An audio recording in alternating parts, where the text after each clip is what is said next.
అందరికీ నమస్తే. తెలంగాణలో బీజేపీ అన్యూనంగా 8 సీట్లు సాధించింది.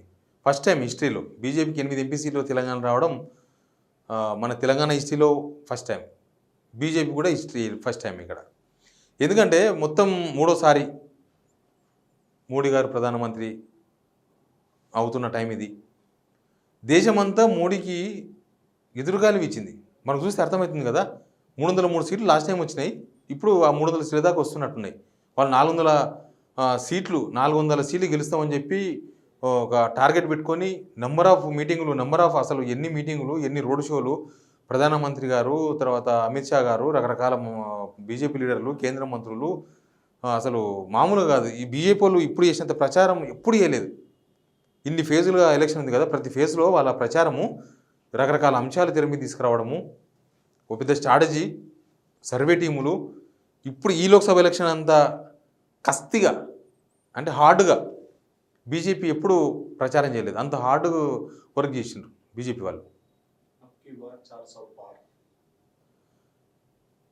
అబ్కీ బార్ 400 బార్ పార్ ఏంటది? అబ్కీ బార్ 400 పార్ అంటే 400 సీట్ల పైన వస్తాయని వాళ్ళు నినాదం తీసుకున్నారు. అంత టార్గెట్ పెట్టుకుని పనిచేసిన వాళ్ళు 300 దాకా 290 నుంచి 300 లోపు ప్యాకప్ అయితే కనిపిస్తుంది ఇప్పుడు చూస్తుంటే. అయితే తెలంగాణ విషయానికి వద్దాం. తెలంగాణలో 8 సీట్లు వచ్చినాయి బీజేపీకి. 8 సీట్లలో 4 సిట్టింగ్ సీట్లు, 4 కొత్త సీట్లు. ఎప్పుడు గెలవని సీట్లు ఉంటాయి దీనిలో, 4 కొత్త సీట్లు. అయితే ఏమైందంటే ఇక్కడ చాలా కాన్స్టిట్యున్సీలలో అభ్యర్థులను కూడా చూడలేదు. అభ్యర్థులను కూడా చూడకుండా డైరెక్ట్గా మోడీని చూసి ఓటేసారు. ఉదాహరణ కూడా చెప్తా. సికింద్రాబాద్ కిషన్ రెడ్డి మీద తీవ్రమైన వ్యతిరేకత ఉంది, కానీ మోడీని చూసి ఓటేస్తే మా కిషన్ రెడ్డి ఇంపార్టెంట్ కాదన్నారు జనం. మల్కాజ్గిరిలో ఈటెల రాజేందర్ చూసి ఓటేశారు. అంటే మోడీ గాలి ఉంది, మోడీ ఫేవర్ అదంతా ఉంది. ఆ కాన్స్టిట్యున్సీలో కొంత నార్త్ ఓటర్లు వాళ్ళందరూ ఉంటారు మల్కాజ్గిరి పార్లమెంట్లో. సేమ్ టైం ఈటెల రాజేందర్ కూడా కొంత వెయిట్ ఉంది. ఈటెల రాజేందర్ను కొద్ది ఫ్రెష్ క్యాండిడేట్ కదా, మల్కాజ్గిరికి ఆయన ఫ్రెష్. అంతకుముందు హుజరాబాద్లో చేసిండ్రు, మొన్న గజ్వేల్ పోటీ చేసి ఓడిపోయారు. కానీ ఆయన మల్కాజ్గిరికి ఫ్రెష్. ఆయన మీద ఏమీ లేదు, మల్కాజ్గిరిలో ఆయన మీద ఏమీ అలిగేషన్స్ లేవు. మల్కాజ్గిరికి ఆయన చాలా నీట్గా వైట్ పేపర్ లాగా కనిపించింది ఈటెల రాజేందర్. ప్లస్ అభ్యర్థులు అవతల ప్రత్యర్థులు మైనస్. కాంగ్రెస్ నుంచి సునీత రెడ్డి ఉండడం మైనస్, రాగి లక్ష్మారెడ్డి బీఆర్ఎస్ మైనస్. ఆయన లోకల్ కానీ వర్క్ చేయలేదు, ఏం వర్క్ లేదు, ఉత్తగా పార్టీ పేరు మీద వచ్చింది బయటికి.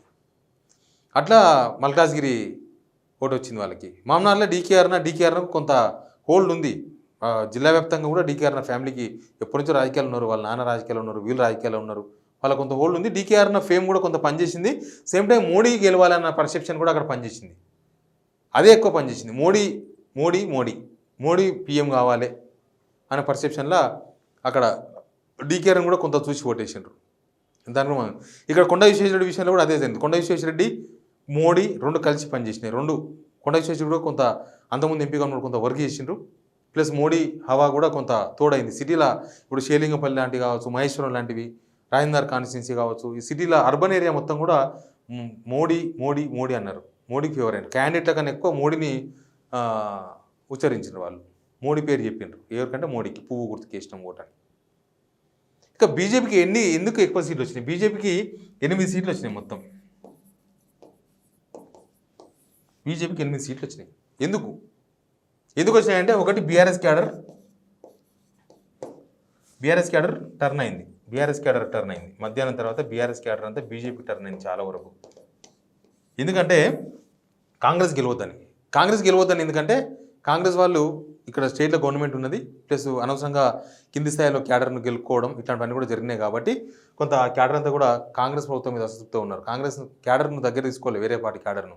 వాళ్ళంతా కింది స్థాయిలో బాగా గొడవలు జరిగినాయి. ఆ గొడవల కారణంగా బీజేపీకి టర్న్ అయింది. కాబట్టి ఇదంతా జరిగింది. ప్లస్ ఈ ఫ్రెష్ క్యాండిడేట్ మీన్స్ కొండ విశ్వేశ్వరరెడ్డి బీజేపీ నుంచి ఫస్ట్ టైం పోటీ చేస్తున్నాడు. మధ్యలో 5 years గ్యాప్ వచ్చింది. డీకేఆర్న 5 years గ్యాప్ వచ్చింది. ప్లస్ అవతల క్యాండిడేట్ల మీద ఉన్న నెగిటివిటీ, ఇవన్నీ కూడా బీజేపీకి దోహదపడేట్టుగా చాలా క్లియర్గా మనకు కనబడుతుంది. ప్లస్ మోడీ ప్రధాని కావాలన్న ప్రధానమైన ఉద్దేశంతోన ఎక్కువగా తెలంగాణలో 8 సీట్లు వచ్చినాయి. ప్లస్ సెంట్రల్లో ఎట్లా బీజేపీ గవర్నమెంట్ వచ్చే అవకాశం ఉంది. కొద్దిగా ఎంపీలను గెలిపిస్తే బెటర్ ఏమో ఇక్కడ తెలంగాణకు. కాంగ్రెస్ ఆల్రెడీ 6 మంత్స్ అయిపోయింది కాంగ్రెస్ పాలన. ఈ 6 మంత్స్లో కాంగ్రెస్ ప్రభుత్వం మీద అసంతృప్తి వ్యక్తం చేస్తున్నారు, అసంతృప్తి ఉన్నది. దాంతోన ఇది వచ్చింది. ఇంకొకటి ఏంటంటే కాంగ్రెస్ పక్కా ఓట్ బ్యాంక్ ఎక్కడైతే ఉందో అక్కడ పక్కా గెలిచింది. డౌట్ ఉన్న దగ్గర అంతా మిస్ అయిపోయింది. మీరు మహబూబాబాద్ పోండి, ఆడ 100% కాంగ్రెస్కు ఫేవర్ ఉంటుంది ఎప్పుడు కూడా. కొద్దిగా వేరే పార్టీ ఏదో పెద్ద భూమి వస్తే తప్ప మహబూబాబాద్లో పక్కా కాంగ్రెస్ గెలుస్తుంది, నల్గొండలో పక్కా కాంగ్రెస్ గెలుస్తుంది, భువనగిరిలో పక్కా కాంగ్రెస్, నల్గొండలో ఎట్లా కాంగ్రెస్ ఓట్ బ్యాంక్ ఉన్నది. కాంగ్రెస్ మొత్తం గాలిలోనే కాంగ్రెస్ ఉంటుంది ఆ ఏరియాలో. మరి అట్లాంటి వదిలేస్తే టైట్ ఉంది చూడండి. ఆదిలాబాద్ టైట్ ఉంది, ఏమైంది? బీజేపీకి పోయింది. మామనార్ టైట్ ఉండే, బీజేపీ పోయింది. టైట్ ఉన్న దగ్గర అంతా బీజేపీ పోయింది. ఇక టైట్ లేని దగ్గర కాంగ్రెస్ క్యాడర్ గట్టిగా ఉన్న దగ్గర కాంగ్రెస్ గెలిచింది. గట్టిగా ఉన్నాయని వదిలేసింది కాంగ్రెస్. ఎక్కడైతే టైట్ ఫైట్ ఎడ్జ్ అన్నారు చూసింటారో అవన్నీ ఎగిరిపోయి బీజేపీ గెలిచింది. అందుకే బీజేపీకి 8 సీట్లు వచ్చినాయి. జస్ట్ మోడీ ప్రధాని కావాలన్న ఒకే ఒక కారణంతో 8 సీట్లు గెలిచినట్టుగా కనిపిస్తుంది BJP. Please subscribe signal TV.